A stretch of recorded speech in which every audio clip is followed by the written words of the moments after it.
Good afternoon, hello everyone, welcome back to my vlog at Joy's Farm, mga ka-BSK. Mapagpalang araw po sa atin lahat. Ayan, alis muna po tayo, bibili lang tayo ng feeds. At saka, ilagay mo doon sa sabitan doon. Saka pumunta tayo ng LBC, meron tayong docks na pipilapan. Ayan, tuloy muna tayo doon.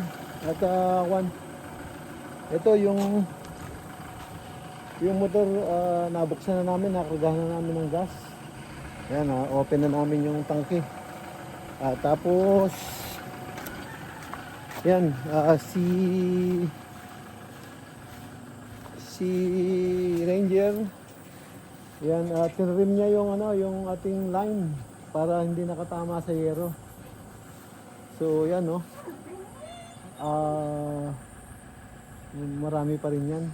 So yun, malinis na yung lilinisin na lang natin yung sanga doon para ayan, tuloy na ako at makakuha yung feeds. Wala na kasing crackford ng mga alaga. Ayan, sa doon na kita sama para kasi mag alas 4 na no. Yan, tuloy na ako mga ka-BSK. Mag alas 4 na kasi, kailangan mahabol ko yung LBC. Yan, diretso na tayo doon. Mga ka-BSK, lakad tayo at binanatan tayo ng ulan.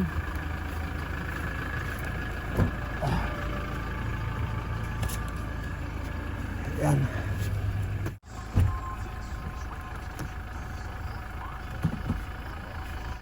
346 minutes later. Ayan mga ka-BSK, nakabalik na tayo. At ayan na po si Ranger, nasa taas ng bubong at pinuputol niya na po yung sanga na humahampas sa bubong.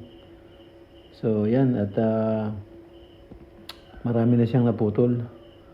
At saka umulan po, kaya nahinto siya. Yan, so tatanggalin namin lahat ng sanga na nakatama sa bubong. So para lumiwanag at maging malinis. Isang ginagawang hagdanan niya ng mga bait. So maraming naglalaro diyan. So kaya yan, malinis na. Tingnan natin kung yan, umuulan-ulan pa rin. Kaya yan, bumaba na si Ranger sa puno dahil umulan. So maya-maya pagtila niya na liligpitin niya na yung mga sang pinutol niya. Yan, para malinis yung ating yung sa bubong, yung sa sanga ng mangga, naputol na namin yun. So malinis na rin. So wala nang tumatama sa yero. Yan, para iwas sira na rin. Yan,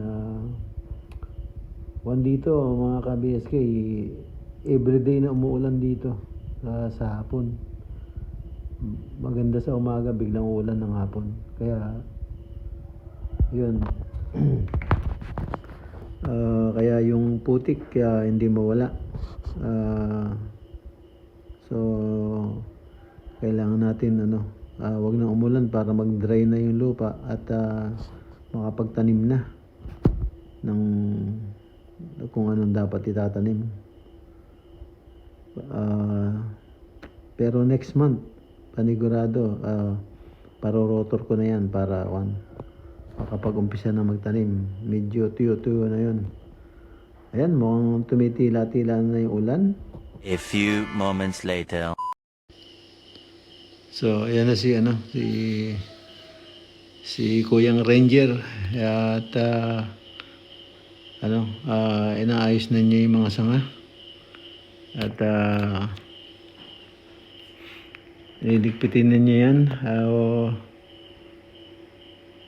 Marami-rami rin siyang naputol na sanga at merong yung iba may bunga na yung may bunga na yung lime. So sabi ko putulin niya, pati meron pang mga tuyong sanga na dapat putulin. Yan, mahirap-hirap din yan mga ka-BSK kasi may may tinik. Yeah. Matatalim pa naman yung tinik. So ayan, niya na yan, pagpuputol-putulin na niya yan para malinis tingnan. Yan,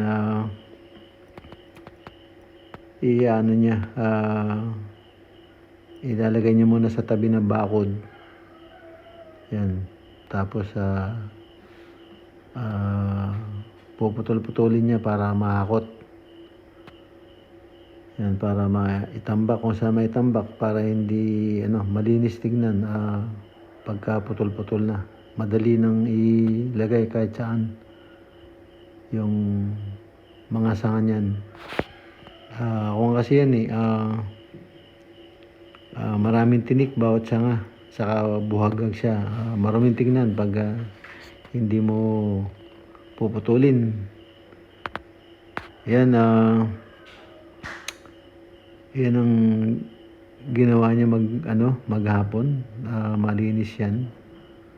Yan, tapos kuha siya ng damo, pagkain ng kambing. Tapos papakainin niya yung mga hayop. Yan, at tayo naman yun, natapos din natin yung pinirmahan natin yung documents. Sinend na natin agad sa LBC para makarating na dun sa Santa Lucia. Yun ang kailangan na form. So pinilapan na namin, tapos pinilipan ko na pala. Yun, na-send ko na rin agad para ma-receive yung papel. So okay na. So naghihintay na lang tayo kung ano pang permit yung dapat na lalakarin. Yan. Pero yung ulan medyo ganun pa rin, dire-diretso pa rin. A few moments later. Ayan mga ka-BSK, at sa hapon pinapakain. Yan, pinapakain namin konti sa hapon yung mga alaga, mga manok. Ayan sila.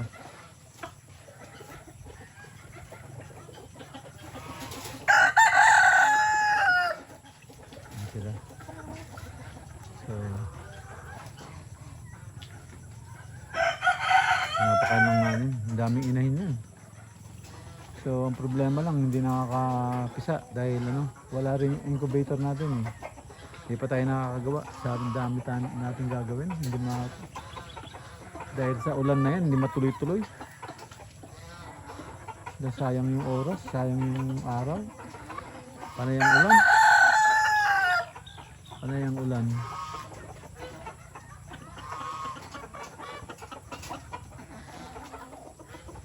yan. Ayan naman ang ating mga kambing. Ayan. Ayan si si Barako. Ayan, wala siyang sungay. Ayan, papakainin niya na yung mga ating crossbreed. Ayan, ganda na itlogan nila, sarado. So,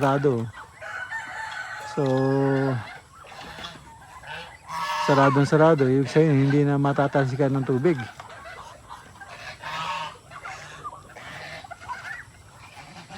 Parang yung sako mo dun sa likuran, bumaba. Yung sako mo dun sa likuran, di ba tinali mo sa sa kawayan? Ba't parang bumaba yata? Ba't may siwang sa taas, ayun Oh, yung sa likuran.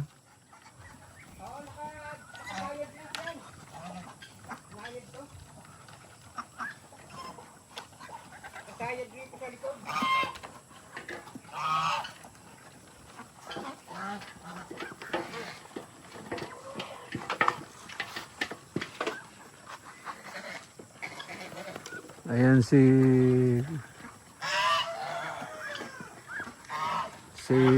Koyang Ranger.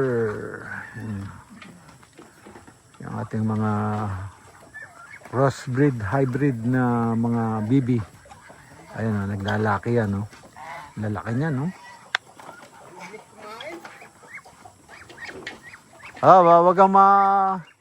wag kang ma-udyok sa kanila, baka wala ka ng pakain dito sa kabila. Mayaman lang, makatuka sila, okay na. Kasi hapon naman, importante umaga. Ambi ko, ilang kilo yun? Hindi, dapat hindi ganyan ang pagkatali. Inano niya tinahi niya kaya nasisira yung net. Tinahi niya Oo. Tinahi niya, dapat hindi niya tinahi. Dapat inipit niya ng inipit niya ng kawayan. Inipit niya ng kawayan, saka niya tinali ng tig-wawante. Kaya 12 inches. Bakit tinahi niya ganyan, Tinahi niya, tinan mo, nabubutas na yung tinahi niya.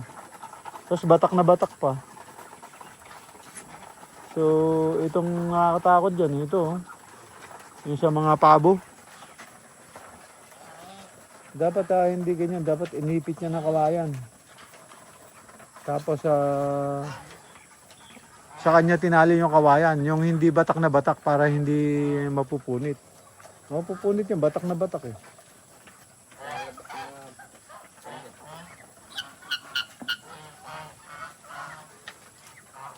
Hindi, gawin mo na lang Ang gawin mo na lang pagka, katulad niya malaki.